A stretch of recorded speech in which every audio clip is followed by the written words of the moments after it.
ആത്മീയതയുടെയും ആത്മസമർപ്പണത്തിൻ്റെയും ആത്മസംസ്കരണത്തിൻ്റെയും അഭയകേന്ദ്രങ്ങളാണ് ക്ഷേത്രങ്ങൾ. ഐതിഹ്യങ്ങളും മിത്തുകളും ഉറങ്ങുന്ന പൗരാണിക സംസ്കാരത്തിൻ്റെ തിരുശേഷിപ്പുകൾ. പ്രണവമന്ത്രങ്ങൾ കൊണ്ടും പ്രാർത്ഥനകൾ കൊണ്ടും തിന്മയാവുന്ന അന്ധകാരത്തിൽ നിന്നും നന്മയുടെ വെളിച്ചത്തിലേക്ക് നമ്മെ നയിക്കുന്ന ഭക്തിയുടെ പാഠശാലകൾ. അറിവിൻ്റെയും ആത്മവിശുദ്ധിയുടെയും കേദാരം. സാംസ്കാരിക പൈതൃകത്തിൻ്റെ ഈറ്റില്ലമായ മലബാറിലെ പുണ്യനഗരമെന്നറിയപ്പെടുന്ന കോഴിക്കോട് നിർമ്മിതിയിലെ വ്യത്യസ്തത കൊണ്ടും ശില്പചാരുത കൊണ്ടും മഹിമ കൊണ്ടും ദൈവിക പുണ്യം കൊണ്ടും അറിയപ്പെടുന്ന ക്ഷേത്രങ്ങളിലൊന്നാണ് തളി മഹാദേവ ക്ഷേത്രം. മലബാറിലെ എണ്ണം പറഞ്ഞ ശിവക്ഷേത്രങ്ങളിലൊന്ന്. നഗരത്തിൻ്റെ ഹൃദയഭാഗത്ത് സാമൂതിരി ഹയർ സെക്കൻഡറി സ്കൂളിന് തൊട്ടടുത്തായാണ് ക്ഷേത്രം സ്ഥിതി ചെയ്യുന്നത്. 1500 വർഷത്തിലധികം പഴക്കമുണ്ട് പ്രസിദ്ധമായ ഈ തീർത്ഥാടന കേന്ദ്രത്തിന്. ദർശനത്തിനെത്തുന്നവർക്ക് ഈ ക്ഷേത്രത്തിൻ്റെ നിർമ്മിതിയുടെ വൈദഗ്ധ്യവും ഭംഗിയും വളരെ അകലെ നിന്നും കണ്ടാസ്വദിക്കാൻ കഴിയുമെന്നതും ക്ഷേത്രത്തിൻ്റെ പ്രത്യേകതയാണ്.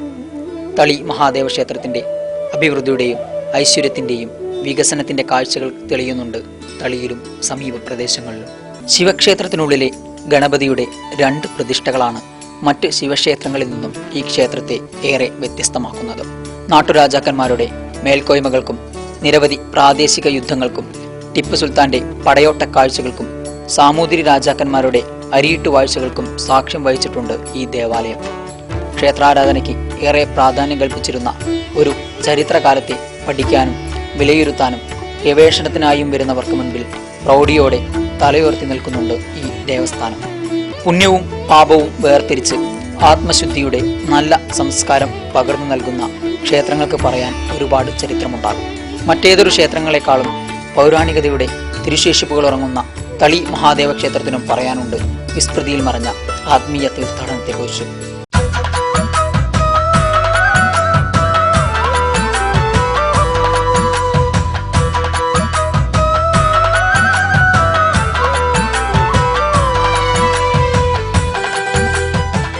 തളി എന്ന ഗ്രാമത്തിലെ ഒരു ചെറിയ മന്ദിരമായിരുന്നത്രേ ഇത്. അവിടുത്തെ 50 ബ്രാഹ്മണ കുടുംബങ്ങളുടെ ഉടമസ്ഥതയിലായിരുന്നു ഈ ക്ഷേത്രം. അക്കാലത്ത് സാമൂതിരി രാജാവും മലബാർ പ്രദേശത്തെ നാട്ടുരാജാക്കന്മാരും തമ്മിലുള്ള പ്രാദേശിക യുദ്ധങ്ങൾ പതിവായിരുന്നു. യുദ്ധവുമായി മുന്നേറുന്നതിനിടെ തളിയിലെത്തുകയും ക്ഷേത്രത്തിന്റെ നിയന്ത്രണം സാമൂതിരി ഏറ്റെടുക്കുകയും ചെയ്തു. ദേവാലയങ്ങളെ നാടിന്റെ ഐശ്വര്യത്തിന്റെയും അഭിവൃദ്ധിയുടെയും പ്രതീകങ്ങളായി കണ്ട രാജവംശമായിരുന്നു സാമൂതിരിയുടേത്. അവർ പിന്നീട് ക്ഷേത്രം നവീകരിക്കുകയും പുനരുദ്ധാരണം നടത്തുകയും ചെയ്തു. സാമൂതിരി മാനവിക്രമൻ രാജയാണ് തളി മഹാദേവ ക്ഷേത്രത്തിന് ഇപ്പോഴുള്ള ഘടന നിർദ്ദേശിച്ചതും നിർമ്മാണ പ്രവൃത്തികൾ നടത്തിയതും. തച്ചന്മാരുടെയും ശില്പികളുടെയും കൈപുണ്യവും വൈദഗ്ധ്യവും ഏറെ പ്രകടമാണ് ക്ഷേത്രത്തിനകത്തും പുറത്തുമുള്ള ചുമർ ശില്പങ്ങളിലും ചിത്രങ്ങളിലും. 18-ാം നൂറ്റാണ്ടിൽ പക്ഷേ ക്ഷേത്രത്തിന് ചില കേടുപാടുകൾ സംഭവിച്ചതായി ചരിത്രരേഖകൾ പറയുന്നു. ടിപ്പു സുൽത്താന്റെ പടയോട്ടക്കാലത്തായിരുന്നത്രേ ഇത്. മലബാറിലെ പല ക്ഷേത്രങ്ങളും ടിപ്പുവിന്റെ ആക്രമണങ്ങളിൽ അപ്രത്യക്ഷമായതായി ചരിത്രകാരന്മാർ പറയുന്നുണ്ട്.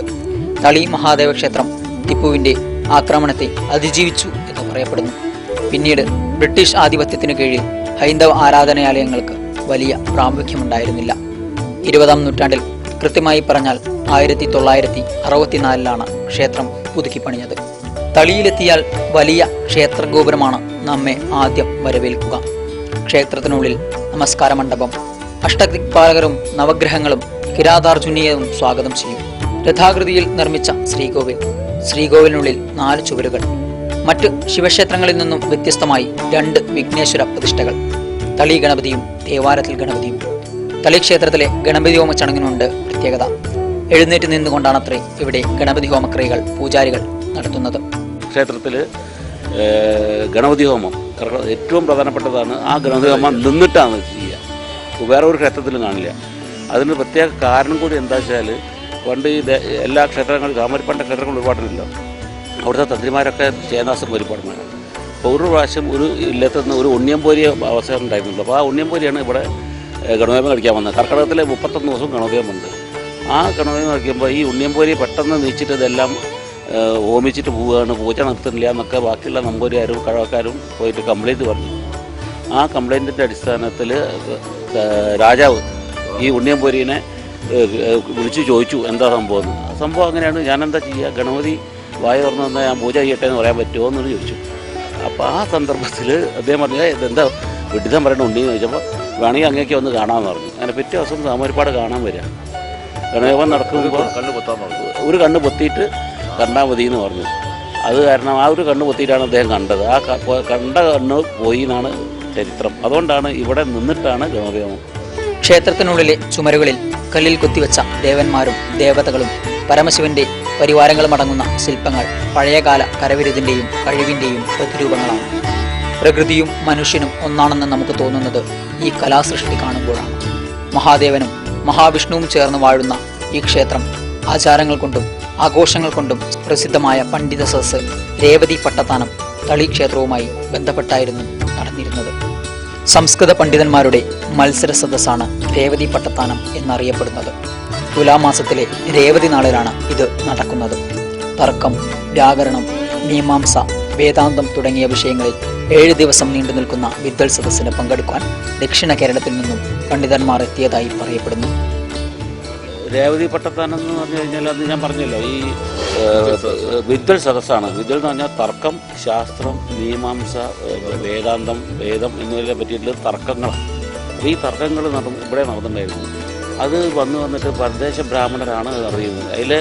അതിൻ്റെ സ്റ്റാൻഡേർഡിൻ്റെ ക്വാളിറ്റി പറയുന്നത് ഇതിൽ നമ്മുടെ നാരായണീയം എഴുതിയ വട്ടേരിപ്പാട്, നിലത്തോട് വട്ടേരിപ്പാട്, അദ്ദേഹത്തിന് ഇവിടെ എൻട്രി കിട്ടിയത് 5ാമത്തെയോ 6ാമത്തെയോ തവണയാണെന്നാണ്.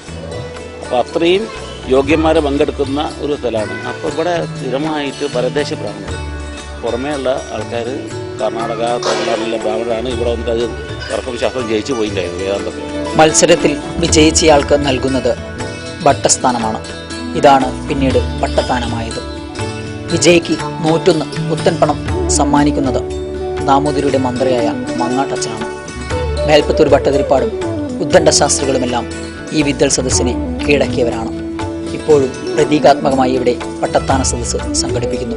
ധനുമാസത്തിലെ തിരുവാതിര നാളിൽ മംഗല്യപൂജയും സർവേശ്വരി പൂജയും ഇവിടുത്തെ പ്രധാന വഴിപാടുകളാണ്. ആത്മീയതയും പൗരാണിക സംസ്കൃതിയുടെ പ്രണവ മന്ത്രങ്ങളും ഐശ്വര്യത്തിൻ്റെയും സമൃദ്ധിയുടെയും പുതിയ ചൈതന്യങ്ങൾ പ്രതിഷ്ഠിക്കുന്നു. ജീവിതത്തിലെ ഉയർച്ച താഴ്ചയിൽ നാം അറിയാതെ വിളിച്ചു പോകുന്ന ഭഗവാൻ നമുക്ക് ചുറ്റും അനുഗ്രഹത്തിൻ്റെ ആശീർവാദം ചൊരിയുന്നുണ്ട്. ക്ഷേത്രങ്ങൾ ദൈവിക ചൈതന്യം കുടികൊള്ളുന്ന ഭക്തരുടെ മനസ്സ് തന്നെയാണ്. അതുകൊണ്ടാണ് ഭഗവാന് മുന്നിൽ മറ്റുള്ളതിൽ നിന്നെല്ലാം വ്യത്യസ്തമായി നാം മനുഷ്യനായി മാറുന്നത്.